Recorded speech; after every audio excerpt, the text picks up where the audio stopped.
Hello everyone, आज बात करते हैं भारतीय संविधान की अनुसूचियों के बारे में, यानी कि शेड्यूल ऑफ इंडियन कॉन्स्टिट्यूशन, जिसमें 12 अनुसूचियों का वर्णन है। मूल संविधान में 8 अनुसूचियाँ थी। 4 अनुसूचियाँ यानी कि 9वीं, 10वीं, 11वीं और 12वीं अनुसूचियों को समय समय पर जोड़ा गया है। तो वर्तमान में संविधान की 12 अनुसूचियाँ हैं। इसी के बारे में विस्तृत चर्चा करते हैं इस वीडियो में। तो चलिए शुरू करते हैं अपनी पहली अनुसूची से। तो चलिए देखते हैं पहली अनुसूची। भारतीय संविधान में पहली अनुसूची में भारत देश के विभिन्न राज्यों और केंद्र शासित प्रदेशों का उल्लेख है। जैसे वर्तमान में भारत में 28 राज्य और 8 केंद्र शासित प्रदेश हैं। किसी भी नए राज्य का उल्लेख या किसी केंद्र शासित प्रदेश का निर्माण के लिए पहली अनुसूची में संशोधन करना अनिवार्य होता है। इसी का एक उदाहरण है कि 69वां जो कॉन्स्टिट्यूशन अमेंडमेंट हुआ था, उससे दिल्ली को राष्ट्रीय राजधानी क्षेत्र घोषित किया गया था। तो सीधी तौर पर बात करें तो भारतीय संविधान की जो पहली अनुसूची है वो राज्यों के और संघ शासित प्रदेशों के नाम का वर्णन करती है।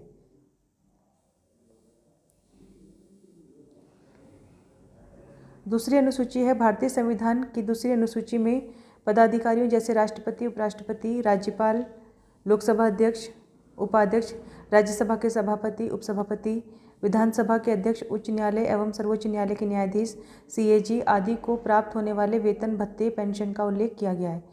तो जो संविधान की दूसरी अनुसूची है उसमें राज्यपाल, राष्ट्रपति, उपराष्ट्रपति, लोकसभा अध्यक्ष, उपाध्यक्ष जैसे बड़े पदाधिकारियों के वेतन का वर्णन किया गया है। तो वेतन से संबंधित है दूसरी अनुसूची। तो अगर आप एक लाइन में बात करें तो वेतन, भत्ते और पेंशन यानी कि सैलरी, अलाउंस और पेंशन का वर्णन किया गया है संविधान की दूसरी अनुसूची में। तीसरी अनुसूची है शपथ से संबंधित। भारत के जो केंद्रीय मंत्री हैं, लोकसभा के उम्मीदवार हैं यानी कि संसद के जो सदस्य हैं, इसके अलावा सर्वोच्च न्यायालय के न्यायाधीश, नियंत्रक एवं महालेखा परीक्षक यानी कि सीएजी का जो पद है, राज्य के जो मंत्री होते हैं, राज्य विधानसभा चुनाव के उम्मीदवार, राज्य विधानमंडल के सदस्य, उच्च न्यायालय के न्यायाधीश, इन सभी की शपथ का जो वर्णन है वो संविधान की तीसरी अनुसूची में किया गया है। तो तीसरी अनुसूची हो गई शपथ से संबंधित, यानी कि सभी उच्च पदाधिकारी अपने पद की शपथ ग्रहण करते हैं अनुसूची 3 के तहत। अब बात करते हैं संविधान की चौथी अनुसूची के बारे में। भारतीय संविधान की चौथी अनुसूची में राज्यसभा के विभिन्न राज्यों से सीटों का निर्धारण किया गया है, यानी कि राज्यसभा में कितनी सीटें होंगी राज्यों की और केंद्र शासित प्रदेशों की। ध्यान रखना इसमें दोनों हैं, राज्य भी हैं और केंद्र शासित प्रदेश भी हैं, यानी कि राज्य और केंद्र शासित प्रदेशों की राज्यसभा में जो सीटें होंगी उसका निर्धारण यानी कि अलॉटमेंट किया गया है अनुसूची 4 में, और ये निर्धारण होता है जनसंख्या के आधार पर। 5वीं अनुसूची है विभिन्न अनुसूचित जाति और जनजाति क्षेत्रों का प्रशासन और नियंत्रण के बारे में उल्लेख किया गया है। यह क्षेत्र भारत के कई राज्यों में फैले हैं जिनके प्रशासन से संबंधित जानकारी हमें 5वीं अनुसूची से मिलती है। यानी कि सीधे तौर पर बात करें तो जो हमारी 5th शेड्यूल है यानी कि 5वीं अनुसूची है वो SC/ST क्षेत्रों के प्रशासन का प्रावधान करती है। 6ठी अनुसूची जो है वो असम, मेघालय, त्रिपुरा और मिजोरम यानी कि जो हमारे नॉर्थ ईस्ट के 4 स्टेट्स हैं। तो जो हमारा नॉर्थ ईस्ट का एरिया है, ये वाला एरिया, यहाँ पर असम, मेघालय, त्रिपुरा, मिजोरम जैसे राज्यों में जनजातीय क्षेत्रों के प्रशासन का प्रावधान किया गया है। तो आप इनको याद रख सकते हैं, असम, त्रिपुरा, मेघालय, मिजोरम यानी कि ATMM शॉर्ट में याद रख सकते हैं। इन्हीं 4 राज्यों में जनजातीय क्षेत्र के प्रशासन का प्रावधान किया गया है संविधान की 6ठी अनुसूची में। 7वीं अनुसूची की बात करें तो इसमें शक्ति के बंटवारा है, यानी कि कानून बनाने का अधिकार दिया गया है, और कानून बनाने के अधिकार को 3 सूचियों में बांट दिया गया है। एक है संघ सूची, दूसरी है राज्य सूची और तीसरी है समवर्ती सूची। तो देखते हैं 7वीं अनुसूची में क्या है। संविधान की 7वीं अनुसूची केंद्र और राज्यों के बीच विभिन्न शक्तियों के बंटवारे की जानकारी देती है। 7वीं अनुसूची में तीनों सूचियां का प्रावधान किया गया है। पहली है संघ सूची, दूसरी है राज्य सूची और तीसरी है समवर्ती सूची। अब इसमें होता क्या है कि जो संघ सूची है उसमें कानून बनाने का जो अधिकार होता है वो संघ की विधायिका को होता है, यानी कि संसद ही उस पर कानून बना सकती है या केंद्र सरकार कानून बना सकती है। संघ सूची यानी कि यूनियन लिस्ट में संघ सूची में उल्लेखित सभी विषय पर कानून बनाने का अधिकार जो है वो सिर्फ केंद्र सरकार को होता है। यहाँ आप कह सकते हो कि संसद के पास है। संविधान लागू होते समय इसमें 97 विषय थे, लेकिन वर्तमान में संघ सूची में जो विषय हैं उनकी संख्या है 100। इसके अलावा राष्ट्रीय महत्व के विषय पर संघ सूची में ही उल्लेख किया गया है, जैसे विदेश नीति, रक्षा, रेल, डाक, मुद्रा, बैंकिंग, इन सभी विषय पर कानून बनाने का अधिकार है संसद को। तो ये है पहली अनुसूची जिसका नाम है संघ सूची। फिर आती है दूसरी सूची जिसका नाम है राज्य सूची। इसमें राज्य सरकारों को कानून बनाने का अधिकार दिया गया है, यानी कि राज्य की जो विधायिका है उसे कानून बनाने का अधिकार दिया गया है। तो राज्य सूची में दिए गए विषय पर कानून बनाने का अधिकार राज्य सरकार या राज्य विधानमंडल को होता है। यह कानून अलग अलग राज्यों में अलग अलग हो सकता है, क्योंकि हर राज्य की अपनी अपनी विधानसभा और विधानमंडल होते हैं। राष्ट्रीय हित से संबंधित होने पर केंद्र सरकार भी राज्य सूची के विषय पर कानून बना सकती है, यानी कि राज्य सूची का अगर विषय हो भी लेकिन वो लोकहित या लोक महत्व का हो और उस पर कानून बनाना अनिवार्य है, तो ऐसी स्थिति में केंद्र सरकार भी उस पर कानून बना सकती है। इसके अलावा आपातकाल के समय राज्य सूची के विषयों पर कानून बनाने का अधिकार संसद के पास चला जाता है, लेकिन आपातकाल खत्म होते ही 6 महीने तक ऐसा कानून मान्य रहता है। उसके बाद जो राज्यों की विधानमंडल होती है उन्हीं के द्वारा बनाया गया कानून अपने अपने राज्यों में लागू करवाया जा सकता है। संविधान के लागू होते समय इसमें 66 विषय थे, लेकिन वर्तमान में राज्य सूची में 61 विषय हैं। राज्य सूची में शामिल विषय जैसे हैं, इसका जो उदाहरण है वो पुलिस है, जेल है, स्थानीय शासन है, कृषि है, इन सभी विषयों को राज्य सूची में रखा गया है। फिर तीसरी सूची है समवर्ती सूची, यानी कि कॉन्करेंट लिस्ट। इस पर केंद्र सरकार और राज्य सरकार तीनों मिलकर कानून बनाती है, इसीलिए इसे नाम दिया गया है समवर्ती सूची। तो समवर्ती सूची में उल्लेखित विषयों पर कानून का जो अधिकार है, कानून बनाने का अधिकार है, वो राज्य और संघ दोनों का है, यानी कि दोनों मिलकर कानून बनाते हैं।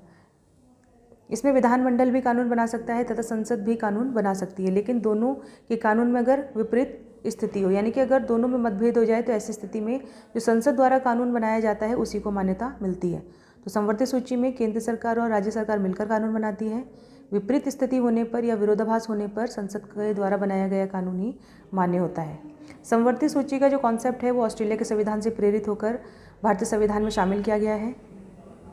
बात करें सब्जेक्ट की, तो समवर्ती सूची में मूल संविधान के समय 47 विषय थे, लेकिन वर्तमान में इसमें 52 विषयों को शामिल किया गया है। इसमें कुछ खास उदाहरण जैसे विवाह, तलाक, शिक्षा, बिजली, वन आदि जो विषय हैं वो समवर्ती सूची के अंतर्गत रखे गए हैं। शिक्षा से संबंधित इसमें कई बार क्वेश्चन बना है कि शिक्षा किस सूची का विषय है, तो शिक्षा को वर्तमान में समवर्ती सूची में रखा गया है। देखते हैं 8वीं अनुसूची। 8वीं अनुसूची का जो संबंध है वो भाषा से है। जब हमारा संविधान बना था 1950 में लागू हुआ था, उस समय इसमें 14 भाषाएं थी। इसके बाद इसमें अलग अलग समय पर अलग अलग भाषाओं को जोड़ा गया है और वर्तमान में इसमें 22 भाषाओं का उल्लेख किया गया है। संविधान की 8वीं अनुसूची में भाषाओं का उल्लेख किया गया है। वर्तमान में 8वीं अनुसूची में 22 भाषाओं को शामिल किया गया है। जब संविधान लागू हुआ था, यानी कि मूल संविधान था, उस समय इसमें 14 भाषाएं थी, लेकिन वर्तमान में इसमें 22 भाषाओं का वर्णन है। तो समय समय पर इसमें भाषाओं को जोड़ा गया है। जैसे 1967 में पहली बार 8वीं अनुसूची में संशोधन किया गया था और 21वें संवैधानिक संशोधन के माध्यम से 1967 में एक अन्य भाषा को जोड़ा गया, वो थी सिंधी भाषा। यानी कि सिंधी भाषा को 21वें संवैधानिक संशोधन के माध्यम से 1967 में 8वीं अनुसूची में शामिल किया गया। इसके बाद इसमें संशोधन 1992 में हुआ था और ये संशोधन 71वां संवैधानिक संशोधन था। इसके माध्यम से 3 भाषाओं को 8वीं अनुसूची में जोड़ा गया, मणिपुर, कोंकणी और नेपाली भाषा को। फिर तीसरा संशोधन 2003 में हुआ और 92वां कॉन्स्टिट्यूशनल अमेंडमेंट के द्वारा मैथिली, संथाली, डोंगरी और बोडो इन 4 भाषाओं को 8वीं अनुसूची में जोड़ दिया गया और अब वर्तमान में 8वीं अनुसूची में हो गई है 22 भाषाएं। तो 8वीं अनुसूची जो है वो भाषा से संबंधित है। वर्तमान में जो 8वीं अनुसूची में 22 भाषाएं, उसमें असमिया, बांग्ला, बोडो, डोंगरी, गुजराती, हिंदी, कन्नड़, कश्मीरी, कोंकणी, मैथिली, मलयालम, मणिपुरी, मराठी, नेपाली, उड़िया, पंजाबी, संस्कृत, संथाली, सिंधी, तमिल, तेलुगु और उर्दू भाषाओं को शामिल किया गया है। तो यह है भारतीय संविधान की 8वीं अनुसूची जो भाषाओं से संबंधित है। देखते हैं संविधान की 9वीं अनुसूची। तो 9वीं अनुसूची को जोड़ा गया था पहले संवैधानिक संशोधन के माध्यम से 1951 में, यानी कि जो 1951 में पहला संवैधानिक संशोधन हुआ था उसमें 9वीं अनुसूची को जोड़ दिया गया था संविधान में। तो वर्तमान में 9वीं अनुसूची जो है वो भू सुधार से, यानी कि भूमि सुधार से संबंधित है। इस अनुसूची के तहत संपत्ति के अधिग्रहण का उल्लेख किया गया है। 9वीं अनुसूची में शामिल विषयों को न्यायालय में चुनौती नहीं दी जा सकती। वर्तमान में इसमें लगभग 284 अधिनियम शामिल कर दिए गए हैं। तो हमारे देश में पहले जमींदारी व्यवस्था थी जिसके तहत काफ़ी अटकलें आ रही थी सरकार को काम करने में। तो जमींदारी व्यवस्था का उन्मूलन करने के लिए ही सरकार ने नवी अनुसूची को जोड़ा है संविधान में, जो भू सुधार से संबंधित अनुसूची है। देखते हैं संविधान की 10वीं अनुसूची। तो 10वीं अनुसूची जो है वो दल बदल कानून से संबंधित है, जिसे 52वें संवैधानिक संशोधन के माध्यम से 1985 में जोड़ा गया। इसमें दल बदल से संबंधित प्रावधान किए गए हैं। 11वीं अनुसूची है, 11th अनुसूची जो है हमारी वो पंचायती राज व्यवस्था से है। 11वीं अनुसूची को 73वें संवैधानिक संशोधन के माध्यम से 1992 में अधिनियम लाकर जोड़ा गया था। 11वीं अनुसूची जो है वो पंचायती राज व्यवस्था से संबंधित है, जिसमें वर्तमान में 29 विषय को शामिल किया गया है।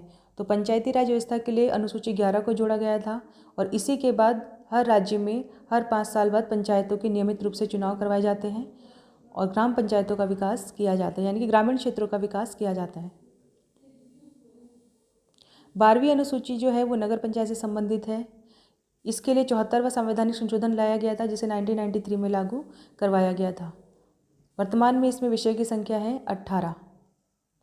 तो जो 12वीं अनुसूची है वो शहरी क्षेत्रों में स्थानीय शासन यानी कि नगर पालिकाओं का उल्लेख किया गया है इसमें, और 12वीं अनुसूची में वर्तमान में नगर पालिकाओं में 18 विषय को शामिल किया गया है। तो मूल संविधान की बात करें तो उसमें 8 अनुसूचियाँ थी, 4 अनुसूचियाँ जोड़ दी गई है और वर्तमान में इसमें 12 अनुसूचियाँ हो गई हैं, यानी कि 9, 10, 11, 12 को बाद में जोड़ा गया है। तो वर्तमान में इसमें 12 अनुसूचियाँ हैं। अनुसूचियों से लगातार एग्जाम में क्वेश्चन बनते आए हैं, तो ये सभी अनुसूचियाँ इंपॉर्टेंट है। अगर आप इसकी PDF चाहते हैं तो आप हमारे टेलीग्राम चैनल को ज्वाइन कर लीजिए, जिसका लिंक डिस्क्रिप्शन में दिया गया है।